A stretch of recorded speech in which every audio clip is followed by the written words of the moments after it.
Բարև իմ շատ սիրելի հայրենակից։ Հոկտեմբերի 26-ին Նիկոլ Փաշինյանը Հովանավանքում հիմնեց իր աղանդավորական կազմակերպությունը կամ կուսակցությունը, որը կարելի է անվանել Հայդե, այսինքն հայ առաքելականը Յաթաղանի դարձի եկեղեցի։ Հայդե կուսակցության կամ աղանդավորական շարժման ցնծությանը ներկա էր գտնվում ոչ միայն Նիկոլ Փաշինյանի անվտանգությունը ապահովող անձնակազմը, այլ նաև ոստիկանները, ոստիկանապետերը, ՔՊ պատգամավորները, նախարարները,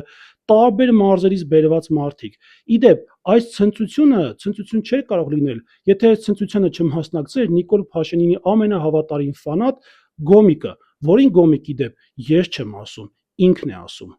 Հայաստանի Հանրապետությունում լրագրող համակարգը խեղաթուրված համակարգ է։ Ինքս նիկոլական եմ, ես ինքս ու հպարտ եմ, որովհետև ես մեծ հարգանք եմ վայելում,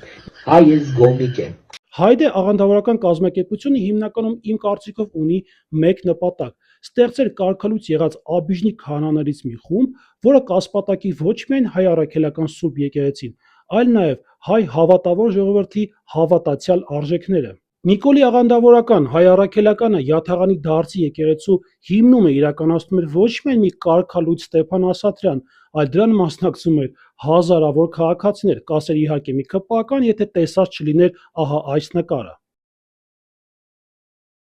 Քիչ առաջ տեսած նկարը խոսում է երկու բանի մասին, որ Նիկոլ Փաշինյանի կողմից հրավիրված հանրահավաքին, այսինքն աղանդավորական կազմակերպության հիմնմանը, չեն ցանկացել մասնակցել հավատավոր ժողովուրդը, եւ երկրորդ, Նիկոլ Փաշինյանի հանրային աջակցությունը գտնվում է պլենդուզի մակարդակից ավելի ցածր մակարդակի վրա։